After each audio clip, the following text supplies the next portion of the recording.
We are counting down to Christmas, a little more than 20 days away. And what is the most wonderful time of year for some can bring a lot of mixed emotions for others, myself included, especially kids. So experts say expressing gratitude and having an attitude of giving can really help change that mindset in a positive direction. We're so excited to have licensed mental health counselor Shantala Boss in the studio with us this morning. Shantala, always great to see you. You as well. Thanks for having me. Thank you for being here. We know this time of year can bring a lot of stress for parents, caregivers, caretakers.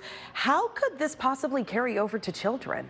Well, children are mirrors of us, and so how we behave and how we feel and act, they pick up on all of that. So it's very easy for our stress to carry over to them.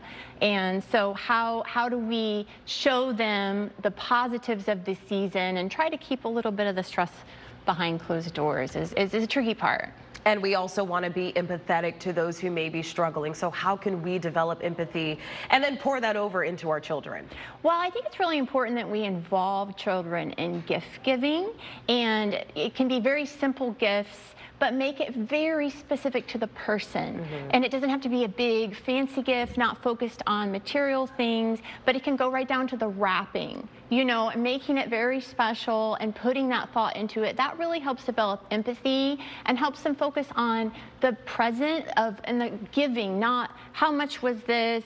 You know, because kids will compare themselves, social media, I want the newest, biggest, best thing, but really focusing on what thought went behind it, what love went into this, and what is the whole reason we're doing this. Yeah, volunteering is also great too, right? Taking them to maybe some volunteer efforts so they can see the need and how great it is to help others. Volunteering is really good, helping kids see firsthand that a lot of kids don't have what they have. So how can they be grateful and highlight and focus on, you know, being happy for what they have, and what activities can we do that helps them with that?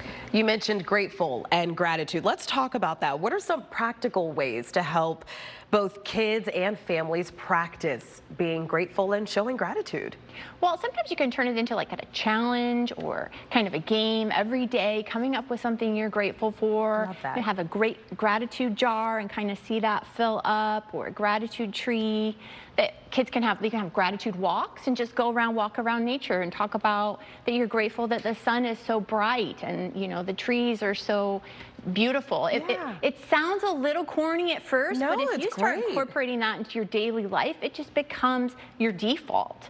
And then kids pick up on things so quick. This is the time to implement this stuff when they're young, and they'll carry it for the rest of their life. That's fantastic. You can always find one thing you're grateful for, right? Whether it's waking up, right? Starting the day, find one thing and that'll keep rippling down into more. Absolutely. That's fantastic. Some healthy ways, right, for us to start these kinds of conversations. Shantala, what would you suggest families do to have these important conversations about gratitude and being grateful? Well, I think exposing kids to situations, telling them stories about situations where maybe someone is a little less fortunate or doesn't have what they have, and helping them understand those things. Storytelling is huge. There are so many books that kids can read, like The Boy Who Had Everything. They can read those books and understand that you can have everything in the world could give you, but not have joy. And so how do you develop that? How do you see that? And kind of incorporating that in their lives. When I was young, my parents had me in Asia. I was on the mission trips. So I saw it firsthand, but that's hard to do. But there are so many stories and ways of seeing what's going on in the world outside of our own selves that we can help implement to kids. And that studies show gratitude increases happiness, decreases anxiety, increases self-esteem. It's so important. It goes such a long way. Shantala Boss, thank you so much for your insight as always. Remember to be kind to others, no matter the season. We'll post all of this information on our website, wesh.com. Thank you so much. Yeah. Well, speaking of some things you can be grateful for and show gratitude about is the weather right now. Let's bring in First Warning.